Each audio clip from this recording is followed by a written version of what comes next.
Good afternoon and good evening. First, as the Northern Hemisphere winter approaches, we continue to see concerning trends for COVID-19. Among the relatively few countries that report them, both hospitalizations and ICU admissions have increased in the past 28 days, particularly in the Americas and Europe. Meanwhile, vaccination levels among the most at-risk groups remain worryingly low. Two-thirds of the world's population has received a complete primary series, but only one-third has received an additional or booster dose. COVID-19 may no longer be the acute crisis it was 2 years ago, but that does not mean we can ignore it. Countries invested so much in building their systems to respond to COVID-19. We urge countries to sustain those systems to ensure people can be protected, tested, and treated for COVID-19 and other infectious threats. That means sustaining systems for collaborative surveillance, community protection, safe and scalable care, access to countermeasures, and coordination. Now to cholera. Last week, WHO published new data showing that cases reported in 2022 were more than double those in 2021. Preliminary data for this year suggests 2023 is likely to be even worse. So far, 28 countries have reported cases this year, compared with 16 during the same period last year. The countries with the most concerning outbreaks right now are Ethiopia, Haiti, Iraq, and Sudan. Significant progress has been made in countries in Southern Africa, including Malawi, Mozambique, and Zimbabwe, but these countries remain at risk as the rainy season approaches. The worst affected countries and communities are poor, without access to safe drinking water or toilets. They also face shortages of oral cholera vaccine and other supplies, as well as overstretched health workers who are dealing with multiple disease outbreaks and other health emergencies. WHO is providing essential supplies, coordinating the on-the-ground response with partners, supporting countries to detect, prevent, and treat cholera, and informing people how to protect themselves. To support this work, we have appealed for $160 million and we have released over $16 million from the WHO Contingency Fund for Emergencies. But the real solution to cholera lies in ensuring everyone has access to safe water and sanitation, which is an internationally recognized human right. Now to Libya, which is no longer in the headlines, but remains in a state of crisis following the devastating floods a few weeks ago. Officially, more than 4,000 people are dead. More than 8,500 are missing, and more than 30,000 have been displaced. Only a third of hospitals and half of primary health centers remain fully functional due to structural damage to health facilities and hospitals, lack of medicine and medical equipment, and shortages of health workers. Affected communities are facing the threat of mosquito and waterborne diseases and acute mental distress. WHO is working closely with Libya's Ministry of Health to assess the needs on the ground, provide supplies, and restore primary health care services, especially for routine immunization and mental health. To support this work, we have appealed for $11 million and released $2.3 million from the Contingency Fund for Emergencies. Now to the United Nations General Assembly in New York last week, where world leaders gathered for a record 3 high-level meetings dedicated to health issues. At each, they approved political declarations containing strong commitments. At the first meeting on pandemic prevention, preparedness and response, they committed to conclude negotiations on the pandemic accord and amendments to the international health regulations by May next year. To ensure equitable access to vaccines and other medical countermeasures, to address mis- and disinformation, to strengthen the global health workforce, to invest in strengthening WHO, and more. The second high-level meeting was on universal health coverage, which all countries have committed to achieving by 2030 in the Sustainable Development Goals. In the lead up to the meeting, WHO and the World Bank published new data showing that half the world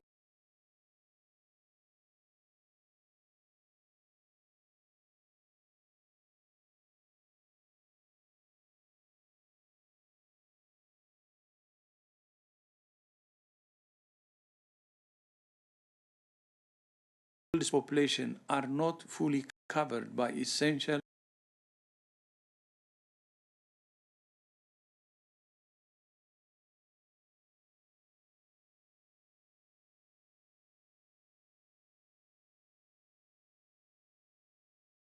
and research, and to license at least one new TB vaccine. Developing a new vaccine is especially important. In that regard, WHO has established TB Vaccine Accelerator Council, led by health ministers, which held its first meeting during the General Assembly. We thank member states for the 3 political declarations, and now is the time to act. We look forward to supporting all countries to turn these commitments into realities. Finally, to cervical cancer. WHO's commitment to universal health coverage means we're working to address all causes of death for all people in all countries. But we're particularly focused on the most significant cause of death and disease for the most vulnerable groups. Every 2 minutes, a woman dies of cervical cancer, 90% of them in low and middle income countries. Cervical cancer is the leading cause of cancer-related and disease for the most vulnerable groups. Every 2 minutes, a woman dies of cervical cancer, 90% of them in low and middle income countries. Cervical cancer is the leading cause of cancer-related death among women in Africa. But it's the one cancer we can eliminate thanks to vaccines against human papillomavirus, which is responsible for the vast majority of cases. Almost 3 years ago, WHO launched a global initiative to eliminate cervical cancer by expanding access to vaccination, screening, and treatment for women in all countries. Last year, WHO recommended that 1 dose of vaccine offers comparable protection to 2 doses for girls and women under 21 years of age, meaning the global supply of vaccines can be used to protect many more women and girls. This week, the expert group on cervical cancer elimination met to review progress and advise on the future direction for the initiative. To say more, I'm pleased to welcome co-chair Professor Groesbeck Parham, who is joining us here in Geneva. And Professor Parham, thank you for your leadership on this vital issue, and you have the floor. Thank you, Dr. Tedros. It is truly an honor to be here and to have the opportunity to talk just a bit about the recent deliberations of your expert group. As you have said, following the launch of the Cervical Cancer Elimination Initiative, the Director General's expert group was established. The purpose of the group is to advise you on possible new areas for innovation, intervention, and acceleration of the implementation of cervical cancer prevention and treatment services across the globe. But as you have said, with a particular focus on areas in the world where the burden is highest. That's where the poorest and most marginalized women reside. The scope of the advice that can be given to you can be strategic or technical in nature, as well as approaches to advocacy and resource mobilization. For this year's meeting, which was our fourth, we assembled a group of well-informed individuals from both inside and outside of WHO to provide technical updates on the three pillars of your global strategy, which are HPV vaccination of young girls, cervical cancer screening of adult women, and treatment of women who are discovered to have precancer or invasive cancer during the screening process. These are the three pillars. Following the presentations, the experts were allowed to deliberate in closed session amongst themselves for over 2 days. While the final recommendations that will be sent your way are still being formulated, the initial reflections of the expert group consist of the following. Number one, there should now be a heavy emphasis on country-specific support for the implementation of the three pillars. We know how to vaccinate young girls. We know how to screen adult women. We know how to surgically treat women who are found to have early-stage invasive cancer. We know how to provide radiation treatment to cure the vast number of women who are found to have advanced disease.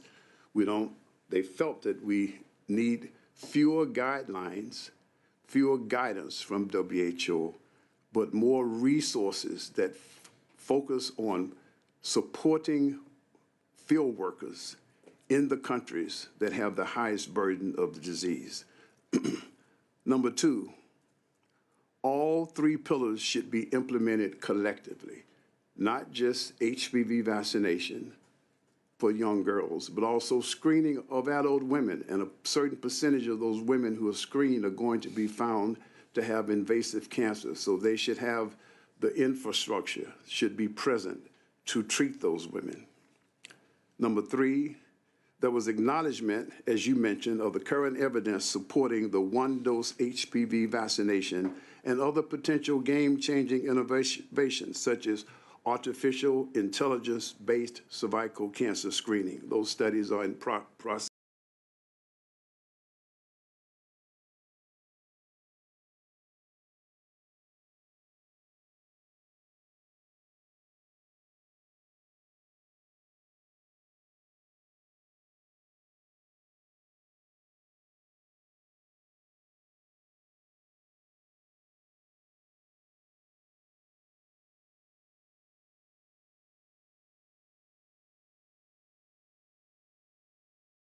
From leaving and maybe never coming back home. So these are just some of the initial reflections of your group, and we will be forwarding the final recommendations to you over the next few months. Again, thank you for allowing me to be here to share this information. Thank you.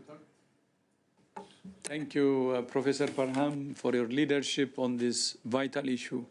And I look forward to working with you in the months and years ahead as we work towards our vision of ending cervical cancer. So thank you so much, Professor, again. Thank you. Margaret, back to you. Thank you very much, Dr. Tedros and Professor Parham. So now I'll open the floor to questions. If you haven't already, please raise your hand on the Zoom so we can be sure. We do already have quite a lot of people in the queue, so we want to make sure we don't miss you out. And of course, state your full name, your agency, and try to stick to one question. And do please keep your questions short as possible. Now we'll start with Belisa Gordonho from W Magazine. Belisa, please unmute yourself and ask your question. Hello. Thank you for taking my question. How is the issue of the mutation of the COVID virus and other pandemics that may arise in countries that have recently suffered from natural disasters, such as Libya or Morocco, or related with Nepal in India, or even in the war situations like Ukraine being managed? Thank you. Thank you, Belize. So that's a complex question. Would you like to start, Dr. Ryan? Yeah, no, it's a very broad-ranging question, but maybe I can begin, and others may want to come in on later. I mean, there's no question in our own collective cultural memory the overlap of conflict, infectious diseases, and hunger have always been very close allies in the suffering of humankind, and there's no question that currently on the planet there are zones of very high biodiversity, very, very fragile ecosystems that are in zones of fragility and zones of conflict in which we have people living in extreme poverty and lots of migration and movement. So we're in a very unstable situation on the planet right now in terms of the drivers of evolution of viruses and then the consequences of their emergence in human populations. So there are two factors. One is the chance that a disease may emerge. We're driving that. The consequence that that virus or a bacterium will have in the human population is also increased because people's basic health status is decreased. They're on the move, they're migrating, they're refugees, they're not properly nourished.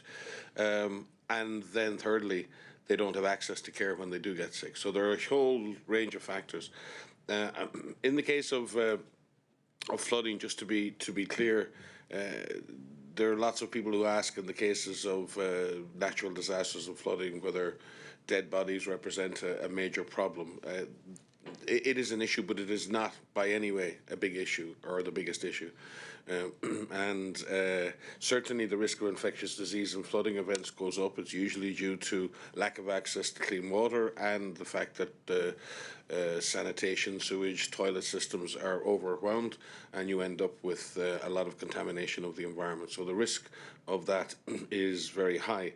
You also see in groups of people who are on the move, particularly migrants, refugees, the people pouring into Armenia right now in the cold, especially children, and when people are packed closely together in those situations, acute respiratory diseases are very common. So this is all very common sense. It's very logical. If you pack people together who are stressed, who are cold, who are on the move, the chances are respiratory viruses will emerge in groups like that, and we have to be very careful. Measles will be another disease that emerges, diseases of overcrowding, and diseases associated with stressful, overcrowded conditions. So there's no question that conflict and instability drive the incidence of epidemic diseases and other diseases. But it's also important to remember that those situations also reduce access to TB therapy, reduce access to mental health. I mean, in Libya right now, one of the biggest issues we're dealing with is a mental health crisis. People are absolutely psychologically traumatized by what's happened to them. So we can't just deal with their physical needs. We have to support their psychological needs. Equally, if you're a person arriving in Armenia today across a border, destitute, and you've lost your home, the impacts of that are as equally psychological as they are physical. So yes, there is this link between conflict and instability and disease in humans. It's always been there. It's been amplified currently by the number of conflicts and the number of unstable situations. And if we add in climate change and climate instability, Dr. Tedros spoke in his speech about cholera and the risk. We currently have so many cholera outbreaks around the world, many of them very severe. They're all sensitive to climatic variability and climatic change. And that's adding another dimension to this already very, very complex interaction. That's the downside. The upside is that we can do something about that we can address these issues. And actually, some of the interventions to prevent these epidemics and prevent these problems are very straightforward. They're very cost effective. It does not cost that much to save a life. It does not cost that much to protect a child with vaccination. It does not cost that much to get someone on TB therapy. The fact is, we have never before had the opportunity we've had to treat and prevent disease in a cost-effective way, and especially to deliver that to those people who are in the situations that many people find themselves in today. So we have to balance our concern with what's happening with the opportunity we have to do something about it, and never has that opportunity been greater. The question is whether we're going to do that, and Dr. Tedros speaks about the high-level announcements, the high-level declarations in New York. It's one thing to talk about it, it's another thing to go do it, and he's calling on the world to go do it. Thank you very much, Dr. Ryan. I think that really says it all. Yes. So we'll now go to Mohammed from Andalou. And Mohammed, please unmute yourself and ask your question. Okay. Thank you, Margaret. As you know very well, COVID-19 cases on rise recently.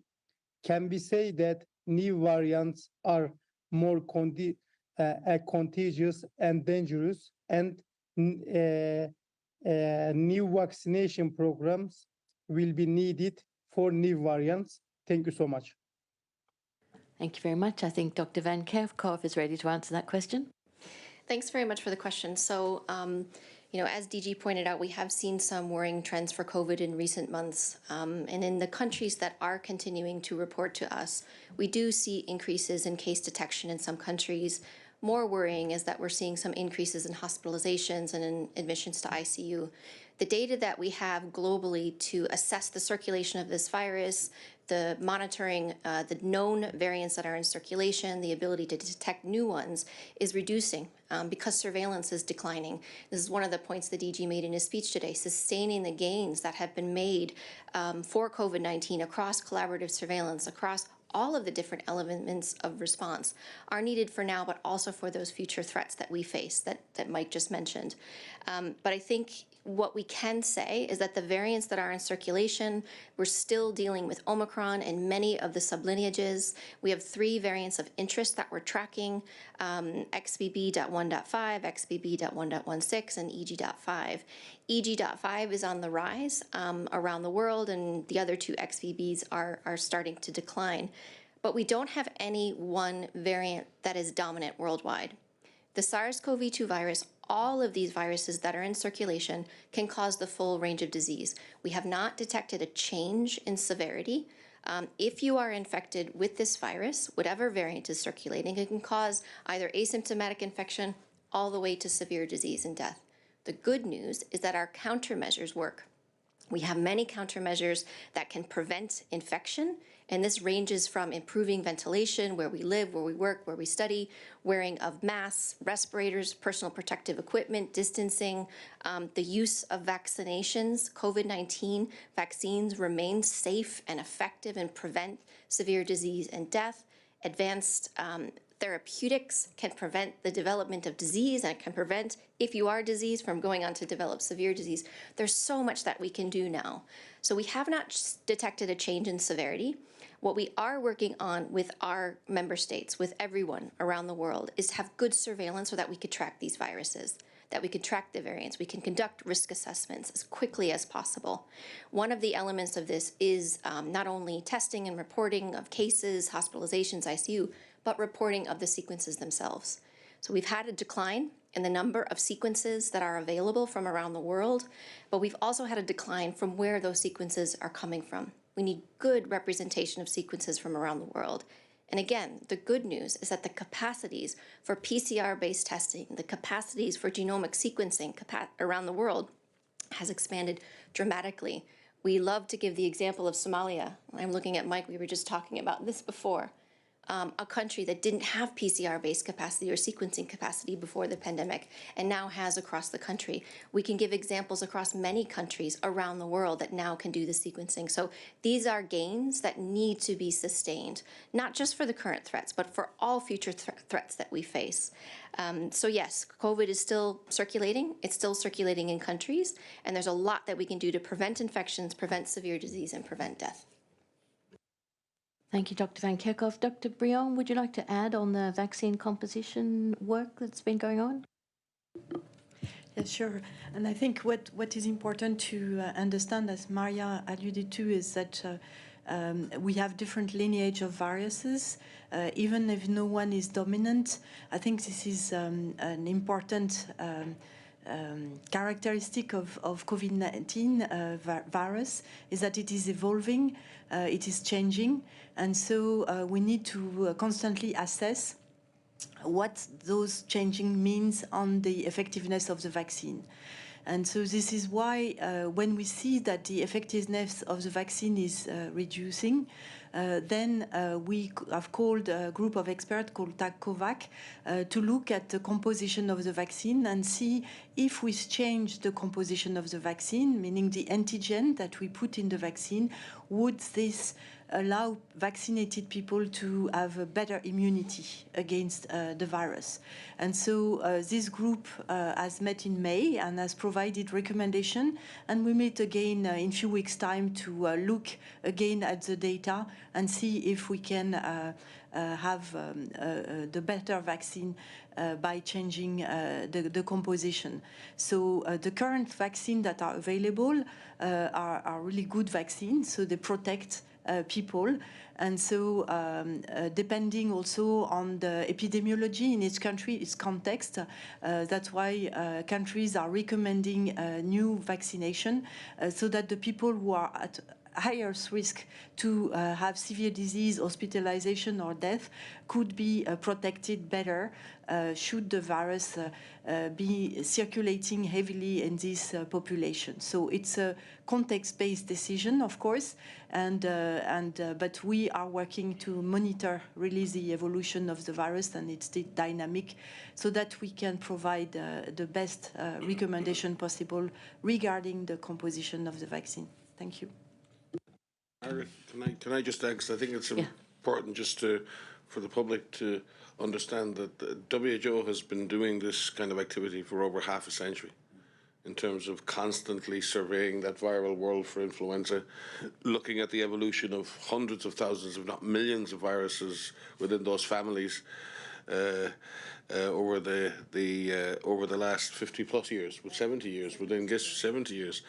And this is one of the real I suppose, contributions, one of those global goods that WHO brings to the world with the support of our member states and the WHO collaborating centres and the hundreds of laboratories that contribute to that system. This is about collective security. We protect ourselves by collecting data, by bringing samples to reference labs, by sequencing, by characterizing these viruses, by tracking the severity of disease in hospitals, by tracking the impact and the epidemiology of these respiratory viruses in communities. Putting all that information together, we're able to decide twice a year for the North and Southern Hemisphere what should be in the influenza vaccine every year. The COVID work is an extension of that. It brings a different group of experts with expertise in COVID, but many similar and many experts from that same community. So I think it's a real example of the added value that the World Health Organization brings to this service that we can deliver, a platform we can deliver for our member states that allows member states to communicate, to work together, to come up with the right solutions so we can protect our communities from influenza and now from COVID-19. Thank you very much for all those answers. And now we'll move on to Helen Branswell from STAT. Helen, please unmute yourself and ask your question. Thank you very much, Margaret. My question is about Ebola and DRC. I've read that DRC is vaccinating in Butembo, I think as a precaution, I guess, to prevent a resurgence there. Does WHO know about this program? Can you tell us anything about sort of the scope of the program and which vaccine is being deployed? Thank you. Thank you, Helen. I'll hand that over to Dr. Ryan. I don't have any direct information on that, but I know that the authorities in DR Congo were looking at using a two-dose vaccine for health workers and using that more extensively from a prevention point of view. As to my knowledge, there is no active outbreak in Congo. And there is no outbreak response underway as such. So we will check and get back to you. There's only two vaccines that could possibly be used. There's Merck vaccine and there's a J&J vaccine. One is a single dose, one is a double dose. There have been doses of the single dose vaccine have been pre-stockpiled in Congo, and we'll have to check whether or not they're being used as part of a study to look at longer-term protection, or whether it's the J&J vaccine being deployed for the purposes of protecting health workers. I just haven't got that micro knowledge to hand right now, so we'll get back to you, Helen, directly after this presser. Thank you very much, Dr. Ryan. The next question goes to Gabriela Sotomayor from Proceso. Sorry, Gabriela, please unmute yourself and ask your question. Thank you very much. Hola to everybody. One clarification and one question, if may I. The clarification is, where can we check the list of countries that are giving you the data on COVID-19 deaths, hospitalizations, etc.? Because it looks like that not all the member states are collaborating with WHO. So I just want to know where is the list, or where can we access that? Now, my question, according to a report in Mexico published by Coneval, a highly respected institution, from 2018 to 2022, 50 million Mexicans do not have access to health services. This is 30 million more people since the last report in 2018. Furthermore, the number of children without measles vaccine increases, and the shortage of medicines increases as well. So we are talking about Mexico, that is a country of the G20.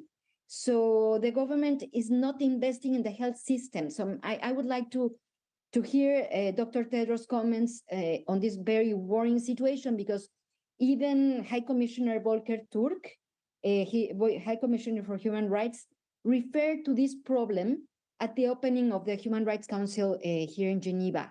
So if you have comments on this, thank you so much. Thank you, Gabriela. It's, as you know, we don't normally make country-specific responses, but I think Dr. Tedros has something to say.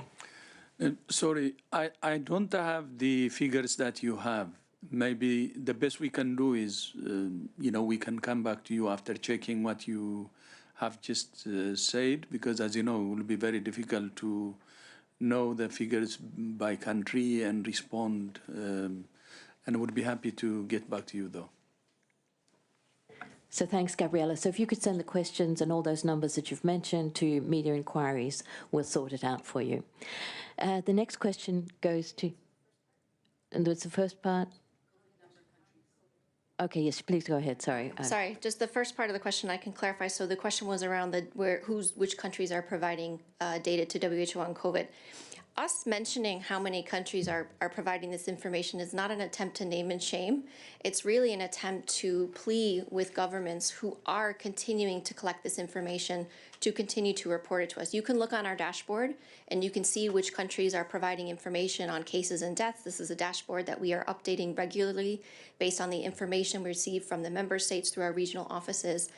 But many countries are integrating COVID-19 into with influenza, for example, in the Ghebreyesus dashboard. And so that's a good thing, that we see data coming in from sentinel-based sites and non-sentinel-based sites from hospitals, for example. And that information that comes in includes information on the numbers of tests that are being performed for influenza and for SARS-CoV-2, the percent positivity.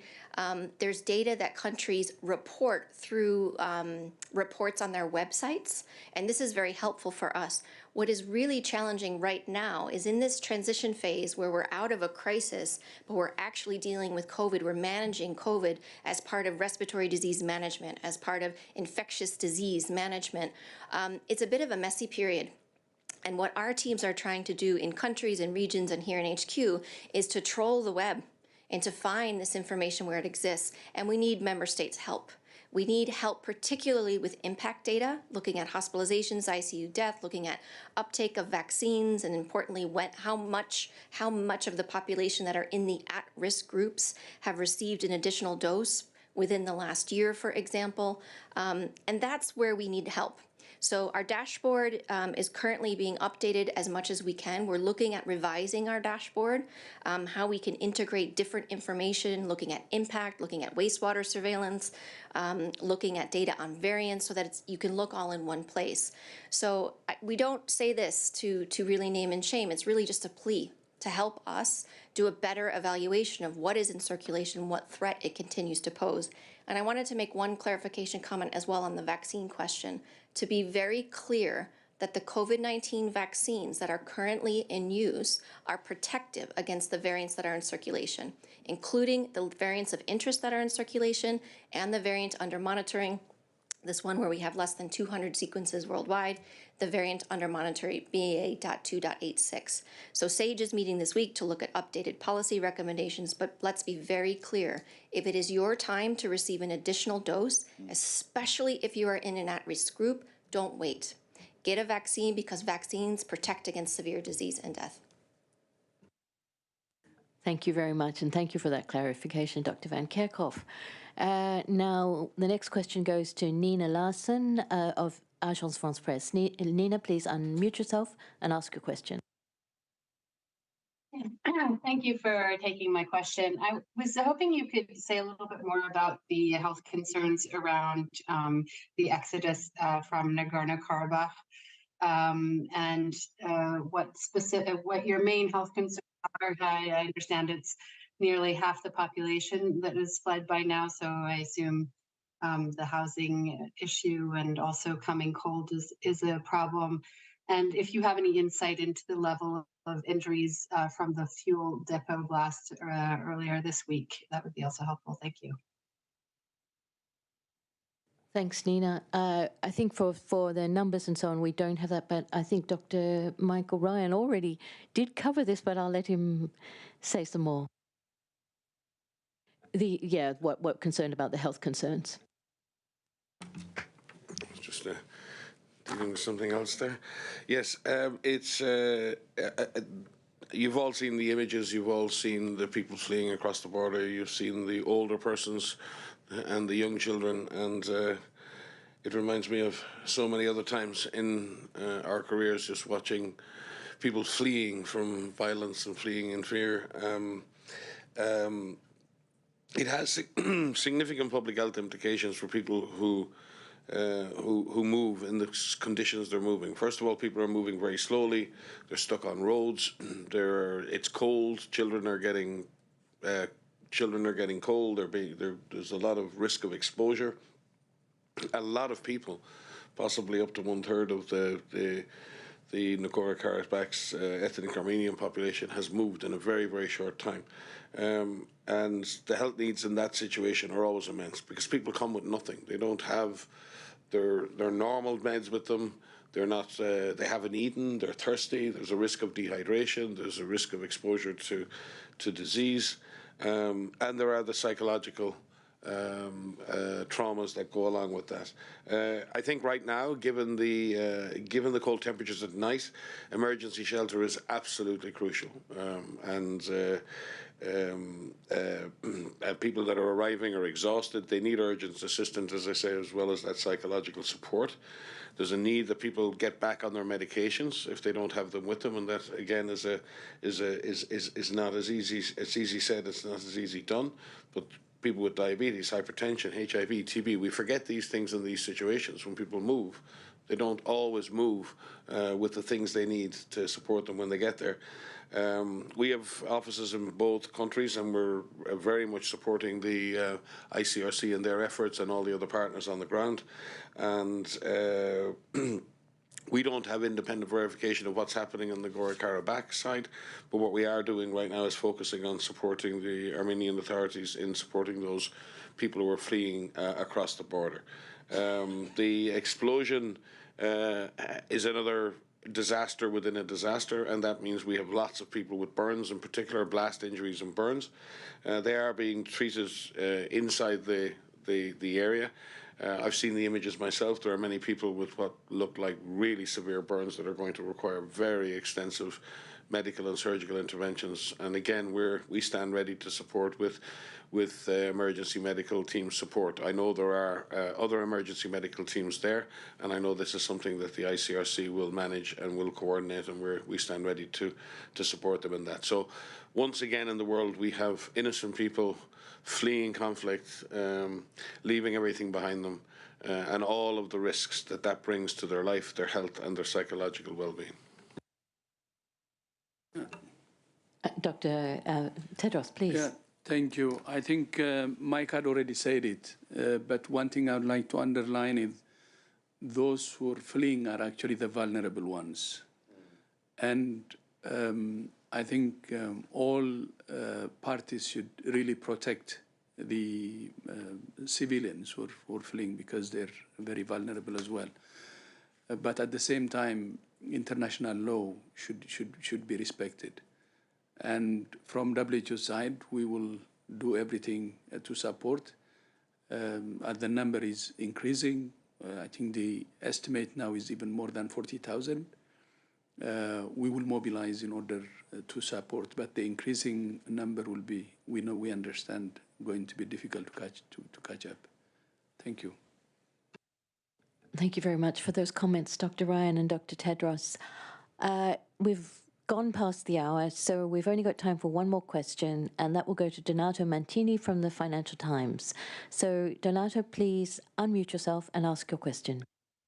Good afternoon. Thanks for taking my question. I think you may have seen the Nature study on molnupiravir that appeared a couple of days ago, showing that it increases mutations in the coronavirus and that these can be passed on between patients, even though no variant of concern is currently linked to the signature associated with molnupiravir. So what do you say about these findings in general?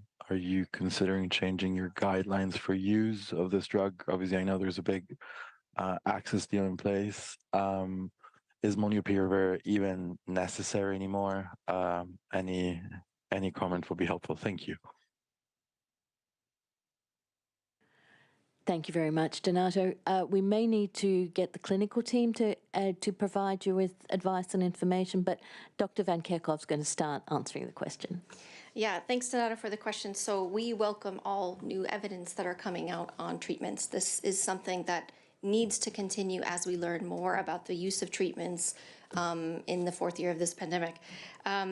You mentioned its link to variants. One of the things I want to highlight, and we will get the clinical team to come back on the specifics of the molnupiravir, but one of the things that there may be a misunderstanding of where variants emerge from, and that there's only one or two possible ways in which we can see the emergence of new variants.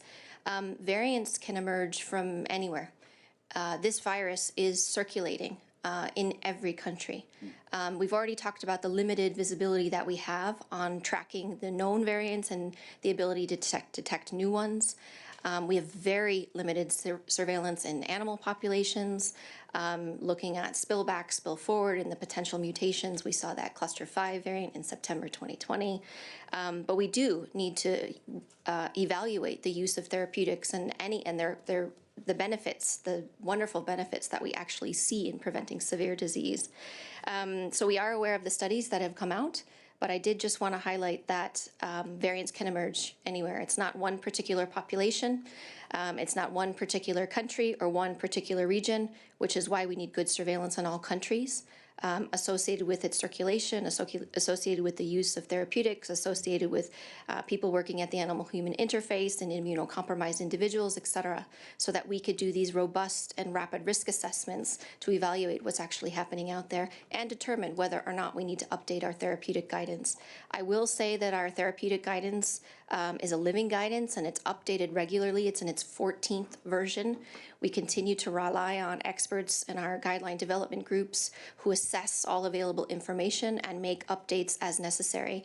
And we do have a range of therapeutics that are out there. We don't only rely on one particular medicine, and that's a good thing, so that we have options for people around the world. We do need to continue to work on access, affordability of these treatments so that people who require this clinical care, regardless of the therapeutic, get it in a timely manner. And that is a problem still around the world. Thank you very much, Dr. Van Kerkhove. And on that note, Margaret, can I just... Dr. Ryan's got something to add. Back some information to Helen on the on Ebola vaccine. Yes, Helen, there is a campaign underway for vaccinating frontline workers. It's in North Kivu and Ituri, and it's aimed at utilizing vaccines that would otherwise go beyond their shelf life. So these vaccines are stockpiled for the purpose of outbreak response, and as is a standard practice in many of the stockpiles we use, we can then use those vaccines. We don't want to waste those vaccines. We want to use them for public health purposes. So we would use them in protecting frontline workers in the very area where that virus emerged. To my knowledge, our target population is approximately 7,000 frontline workers, of which about 70% have been vaccinated. So that's my current information on related to your question. Thank you very much, Dr. Michael Ryan. So there you are. You've got it really fresh information. Now we're going to close, but first of all, I'll ask Professor Parham if he's got some final remarks, because it's a privilege to have you with us, sir. Final remarks. I have so many remarks. I would just like to say that, you know, I am a gynecologic oncologist, a cancer surgeon, and I have been living and working full-time in Lusaka, Zambia for the past 20 years. That was a passion I had, and I just decided to give up my work in the United States and move to Africa. And now, because of support from the DG, I've been able to move around sub-Saharan Africa. I know that people are not using that term anymore, to various countries.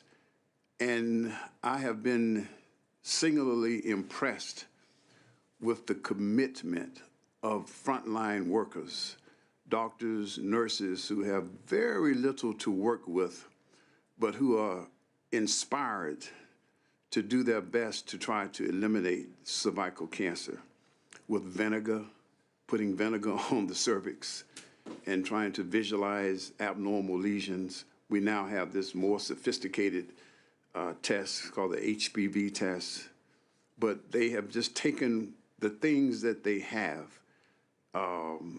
surgical equipment that's not nearly what you would expect to be in an operating room, but trying to do their very, very best and to advocate and to educate. And so this elimination initiative, when the DG made the call, it's just amazing how it switched everybody on, how it has energized workers in these countries where there's just there are very few resources, and they really want to do it. They really are trying. And I think your expert group was spot on when they talked about the necessity of now focusing resources on the front line, putting resources on the front line to give a boost to this innate effort, organic effort that is already going on inside the countries. And I'm convinced that this disease can be eliminated. I never thought it could, but just what I've seen over the past 4 or 5 years, I'm convinced that it can be if we focus on the frontline workers in the countries and help them get the things that they need in order to implement HPV vaccination, cervical cancer screening, and treatment. I think your pillars are just, I mean, you were right on target, So that's, I could go on and on and on, but you don't want me to preach the gospel about cervical cancer. But I want to thank the DG for making the move that he did to make the call to eliminate this disease. And if we help people to get what they need, I'm pretty sure we can eliminate this disease.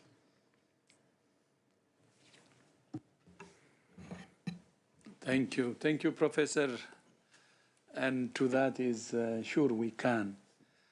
I think said it many times, cervical cancer is a major killer, a leading cause of death in women, especially in Africa. And it's sad that it's a major killer, despite the effective tools that we have at hand. When you don't have the tools and women are dying or people are dying, then of course, still it's tragic, but it's not more tragic when you have the tools and you cannot save them and they're still dying. And we have the tools, we have the vaccines, and we have the treatments, the tests. I think the only thing left is the action. And as I said earlier, we're now even moving from 2 doses to 1 dose because that's enough. We can cover more people, actually, more women and girls, and save more women and girls. And I call on all who can contribute to really take cervical cancer seriously and join the elimination effort. Again, thank you, Professor, for your leadership, and to our members of the press, thank you for joining us. And I hope, although there was no question on cervical cancer today, you will highlight that, and you will continue to add your voice to save women. So thank you for joining us, and see you next time.